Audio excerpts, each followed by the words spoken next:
اپنے برگزیدہ اور اپنی ایسی بابرکت حجت کے در پہ بلایا ہے کہ جہاں پر مسجود ملائکہ ہے، فرشتے آ کر یہاں پر سجدہ ریز ہوتے ہیں، عرش والے آ کر یہاں سے اپنی فریادیں جو ہیں وہ قبول کر کے لے کے جاتے ہیں۔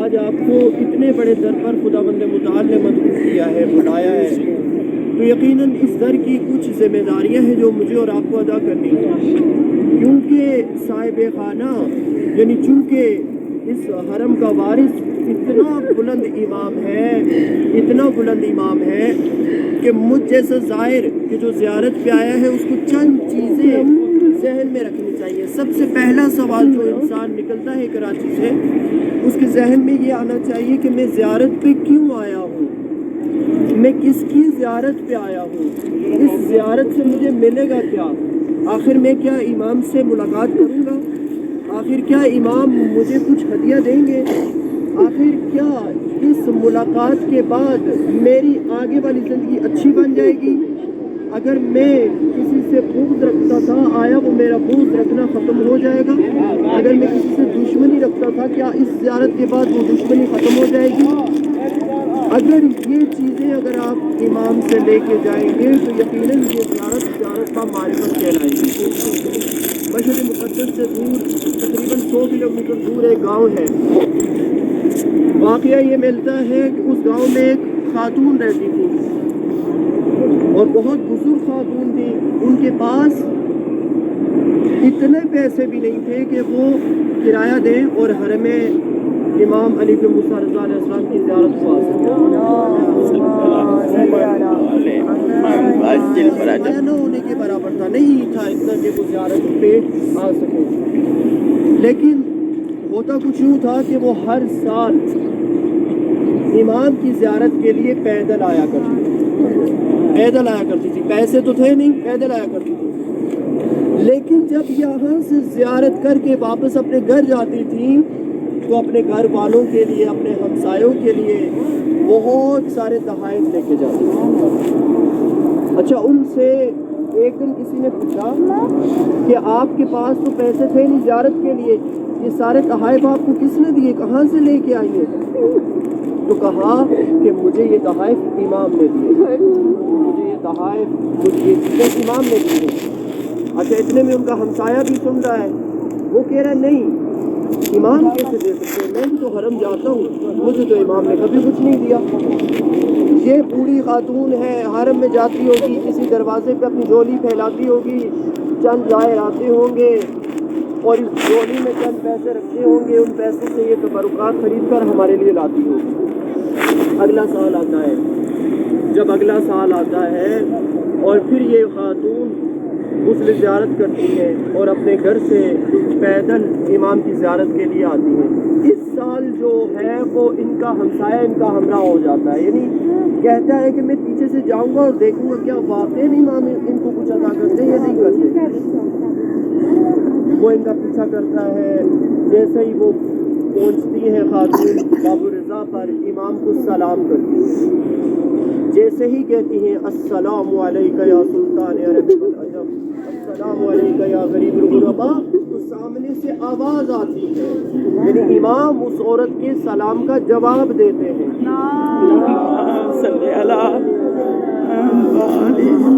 امام جواب دیتے ہیں اس خاتون کے سلام کا، اور یقیناً آپ کو پتہ ہے مسئلہ شرعی ہے کہ سلام کرنا فی نفسہ مستحب ہے، لیکن جواب اس کا واجب ہے، جیسے نماز واجب ہے، جیسے روزہ واجب ہے۔ بہرحال تو وہ اندر آتی ہے، اور اتنا اندر آتی ہے کہ کچھ دیر کے لیے وہ ہمسایہ کہتا ہے کہ میری آنکھوں سے اوجھل ہو جاتے ہیں۔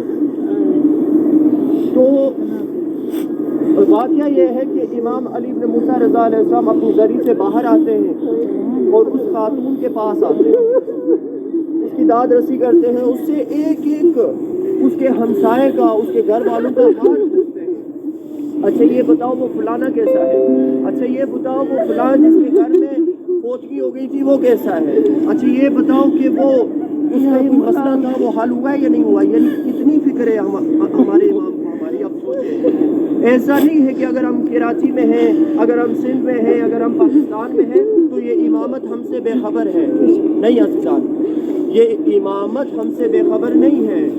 یہ ایک ایک لہجہ، ایک ایک منٹ، ایک ایک سیکنڈ بھی میری اور آپ کی خبر گیری کے لیے آمادہ ہے. یہ امامت ہوتی ہے ایسی. اب یہ خاتون کہتی ہے، سب کا حال بتاتی ہے کہ جی وہ بھی ٹھیک ہے، وہ بھی ٹھیک ہے، وہ ایسا ہے. جب ملاقات ہو جاتی ہے کچھ دیر بعد امام اپنی جیب سے کچھ پیسے نکالتے ہیں اور اس خاتون کی ہاتھ میں رکھتے ہیں اور امام مجھ سے کہتے ہیں جب گھر جانا فلاں فلاں کے لیے یہ تحائف لے کے جانا. اتنے میں وہ ہمسایہ جو ان کے پیچھے ہوتا ہے وہ دیکھتا ہے خاتون ظاہر ہو جاتی ہے تو ان کے ہاتھ میں پیسے دیکھتا ہے. کہا کہاں سے آئے؟ کہا مجھے تو یہ پیسے امام نے دیے ہیں. کیا آپ کو نہیں دیے؟ کہا میں جب بھی امام کے پاس آتی ہوں امام مجھے پیسے بھی دیتے ہیں اور جب بھی میں امام کے پاس آ کر امام کے حرم میں سلام کرتی ہوں امام میرے سلام کا جواب بھی دیتے ہیں. کیا جب تم زیارت پہ آتے ہو کیا امام تمہارے سلام کا جواب نہیں دیتے؟ یہ مقام ہے، یہ امامت ہے. امامت ہم سے غافل نہیں ہے، ہم امامت سے غافل ہیں. پردے امامت کی آنکھوں میں نہیں ہماری آنکھوں میں پڑے ہوئے، ورنہ نہیں معلوم اس گیٹ سے گزر رہے ہوں، آپ پہنچیں اندر جائیں تو امام زمانہ پھول ہے آپ پر نچاور کر رہے ہو اور امام زمانہ کو ایک ایک ظاہر کی خبر ہے کہ کون ہمارے جد کے روزے پہ آیا ہے، کون ہے کہ جو امام سے کیا مانگنے آیا ہے، کون ہے جو کون سی حاجت لے کے آیا ہے. امام زمانہ کو سب پتہ ہے اور یقیناً اس در کے حقیقی وارث امام زمانہ ہے، اس گھر کے حقیقی وارث امام زمانہ ہے. اور جیسے ہی آپ اندر جائیں امام زمانہ آپ کو کچھ عطا کرتے ہیں، بعید نہیں ہے. اور یہ حرم معجزات کی جگہ ہے. یہ حرم سے وہ چیزیں حل ہوتی ہیں کہ جو دنیا میں کہیں حل ہوتی ہی نہیں. مطلقاً چیزوں کو حل کرنے والی ذات خدا کی ذات ہے، لیکن یہ ہستیاں خداوند متعال کی جانب سے وہ اذن لے کے آئی ہیں کہ میری اور آپ کی تمام مشکلات کا حل اس حرم میں موجود ہے. ایک اور واقعہ ملتا ہے ایک یورپی انجینئر کا، آج سے تقریباً 4-5 سال پہلے کی بات ہے. اسی حرم میں ایک صحن ہے جس کا نام ہے صحن شفا، جسے صحن انقلاب بھی کہتے ہیں. آپ سارے مومنین جانتے ہوں گے صحن شفا یعنی ایسا صحن جس سے شفا ملتی ہے. ویسے تو حرم کا سارے ہی صحن شفا دیتے ہیں لیکن چونکہ وہ مخصوص ہے صحن شفا کے ساتھ، تو وہ یورپی انجینئر گزر رہا ہوتا ہے وہاں سے تو دیکھتا کیا ہے کہ کچھ زائرین ہیں جن کو باندھا گیا ہے ان سنہری جالیوں کے ساتھ. وہ حرم کے خادموں سے پوچھتا ہے کہ یہ کیا وجہ ہے ان زائرین کو ان جالیوں کے ساتھ کیوں باندھا گیا ہے؟ تو حرم کے خادم ان کو بتاتے ہیں کہ جو لوگ، جو مریض جن کو دنیا کے ڈاکٹر لا علاج کر دیتے ہیں وہ یہاں پر آتے ہیں، اپنے آپ کو ان سنہری جالیوں کے ساتھ وصل کرتے ہیں اور امامت سے شفا لے کے جاتے ہیں. وہ یورپی انجینئر کہتا ہے یہ کیسے ممکن ہے، یہ کیسے ہو سکتا ہے؟ کہا جی یہ ایسا ہی ہے جن کو یہ ایسے لا علاج مرضوں میں مبتلا ہے کہ دنیا کے ڈاکٹرز کے پاس ان بیماریوں کی دوا نہیں ہے. وہ کہتا ہے کہ میرا بھی ایک بیٹا ہے کہ جو وینٹیلیٹر پہ ہے، یعنی وہ اٹھ نہیں سکتا ہے، تو کیا میں اس کی طرف سے یہاں پر بیٹھ سکتا ہوں؟ حرم کے خادم نے کہا یہ امام سب کے ہیں، بالکل آپ بیٹھ سکتے ہیں. تو وہ یورپی انجینئر، یاد رکھے وہ عیسائی ہے، وہ مسلمان بھی نہیں ہے، وہ مسلمان بھی نہیں ہے. وہ کہتا ہے کہ میں بیٹھا اور کچھ دیر کے لیے اپنے آپ کو سوچا، میں اپنے عیسیٰ کو پکارنے لگا. نہیں معلوم پکار عیسیٰ کو رہا تھا، مدد کو مولا رضا آ گئے اور وہاں پر اپنے آپ کو وصل کیے رکھا. یہیں صحن شفا میں 3-4 گھنٹے یہاں پر بیٹھا رہا. ایسی اس کی معنوی کیفیت بڑھی کہ اس کی آنکھوں سے آنسو نکلتے رہے. کچھ دیر کے لیے یہ خواب میں چلا گیا. جب خواب میں چلا گیا دیکھتا کیا ہے کہ اپنے گھر کا منظر ہے اور اس کا بیٹا ہے اور کوئی شخصیت آتی ہے اس کے کمرے میں، اس کے بیٹے کے کمرے میں، جن کا سبز امامہ ہے، سفید لباس ہے. اور وہ جب آتے ہیں اس کے سرانے اسے کہتے ہیں بیٹا اٹھ جاؤ. جیسے ہی امام نے کہا بیٹا اٹھ جاؤ تو بیٹا اٹھ جاتا ہے. وہ بیٹا کے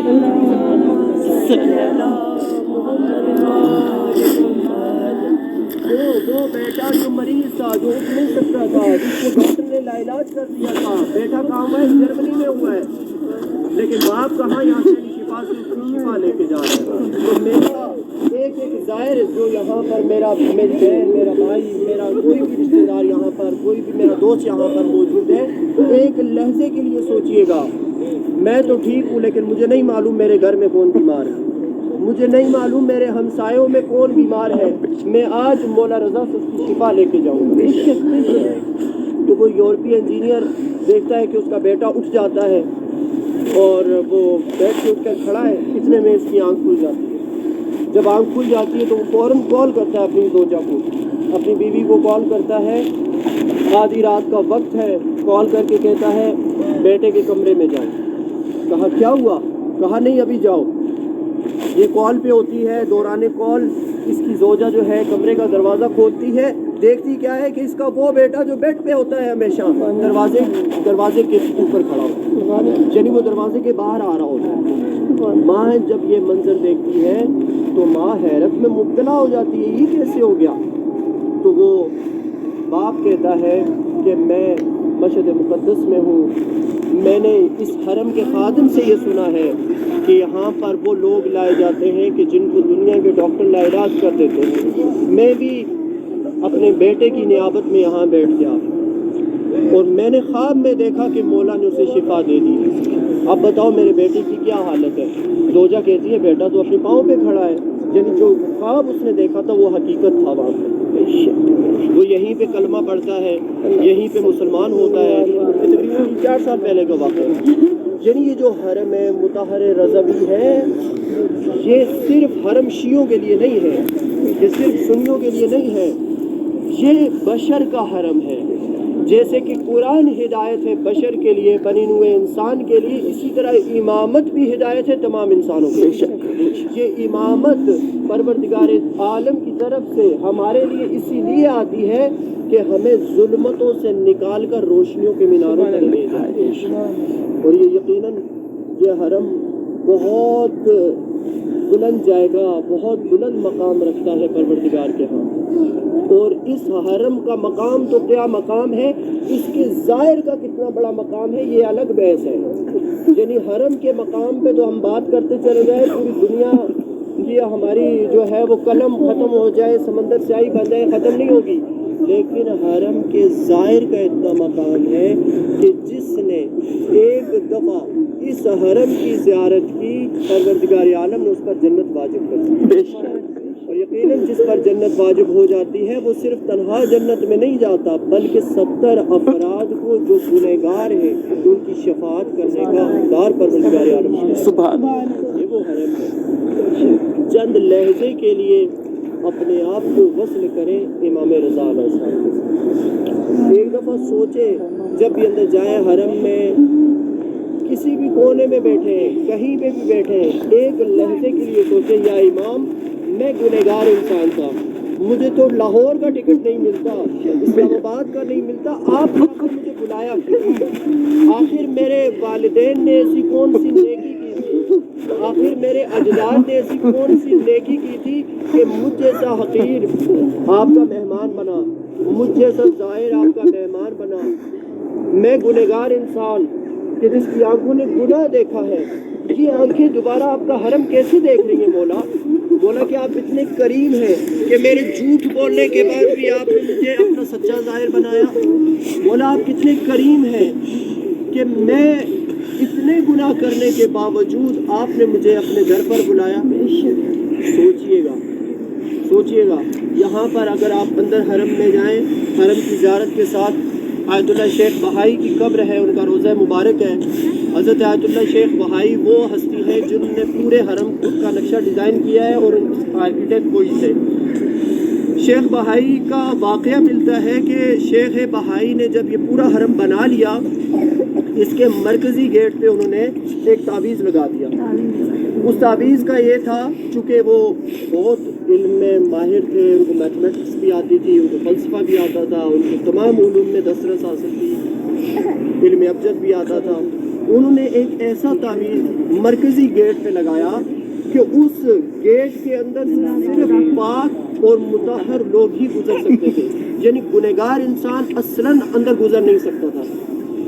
پہلے دن تعویذ لگا کے گھر گئے، رات سوئے، رات خواب میں امام رضا کو دیکھا۔ آج امام رضا صلوات اللہم صلی علی محمد علیہ امام رضا کو دیکھا، آج امام رضا کو جلال میں دیکھا۔ امام رضا نے فرمایا کہ شیخ بہائی تمہیں کس نے کہا تھا کہ اس تعویذ کو جا کے وہاں لگاؤ؟ تمہیں کس نے کہا تھا کہ اس تعویذ کو وہاں جا کے مرتے کی گیٹ پہ لگاؤ؟ کہا یا امام آپ کا در پاک در ہے، میں نہیں چاہتا تھا کہ کوئی گنہگار انسان آپ کے در پہ آئے اور آپ کے دروازے سے اندر ہو اور آپ کی جالیوں تک پہنچے، آپ کی زری تک پہنچے، میں نہیں چاہتا تھا۔ یہاں پر وہ لوگ آئیں جو صرف پاک ہیں۔ تو امام نے کہا میرے در سے ظاہر ہے ہر وہ گنہگار انسان جو یہاں پر آئے گا اور یہاں پر پہنچے گا، اپنے آپ کو مس کرے گا، جب تک مس نہیں کرے گا تو وہ گنہگار نیک کیسے بنے گا؟ وہ گنہگار نیک کیسے بنے گا؟ ہمارا در، ہمارا گھر ہوتا ہی اسی لیے ہے کہ کسی گنہگار کو نیک بنائے۔ ہدایت کہتے ہی اس چیز کو ہے کہ جو اندھیروں سے نکال کر روشنی کی جانب لے۔ تو یقیناً ابھی تلاوت ہو رہی ہے، یہ وقت بھی قبولیت دعا کا وقت ہے، یہ وقت قبولیت دعا کا وقت ہے۔ جس حرم میں ہے، یہ حرم بھی عام حرم نہیں ہے، نہیں معلوم یہ جو آپ اڑتے ہوئے کبوتر دیکھ رہے ہیں نا، نہیں معلوم آسمانوں سے کون سا فرشتہ آیا ہو کبوتر کی شکل میں اور اس حرم کا طواف کر رہا ہو، نہیں معلوم ہمارے کون سے ساتھ ہمارے اندر جو ہے وہ فرشتے چل رہے ہیں، نہیں معلوم۔ یہ بہت پاکیزہ در ہے، پروردگار عالم کا جتنا بھی شکر ادا کریں وہ کم ہے۔ پروردگار عالم نے آپ کو اتنی بڑی بارگاہ کی زیارت نصیب کی، تو اندر جائیں، اپنے لیے بھی زیارت کریں، اپنے مرحومین کے لیے بھی زیارت کریں، بار بار آئیں اور یہاں پر 2 رکعت نماز زیارت امام رضا علیہ السلام کو ہدیہ کریں۔ سب سے پہلے اس دخول ہم پڑھیں گے مشترکہ طور پر انشاءاللہ۔ اس کے بعد جب آپ حرم میں اندر چلے جائیں گے تو نماز کے بعد آپ حرم کا زیارت نامہ ہے وہ زیارت آپ پڑھتے ہوں، ابھی پڑھیے گا، ہم پڑھیں گے مشترکہ طور پر انشاءاللہ۔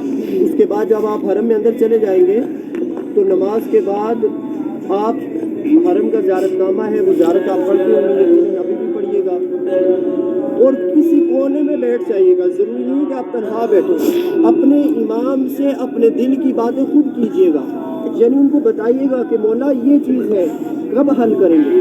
اور سب سے بڑی حاجت جو ہم سب کی مشترکہ حاجت ہے وہ ظہور امام کی حاجت ہے۔ مولا سے کہیے گا مولا آپ کا بیٹا آخر کب آئے گا؟ مولا آج یہ دنیا کس کروٹ جا رہی ہے؟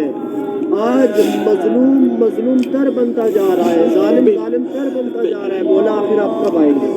مولا آخر کب آپ کا بیٹا آئے گا جو ہم سب کو انصاف دے گا؟ تو تمام دعاؤں کی قبولیت کے لیے بلند صلوات امام کی بات۔ اللہ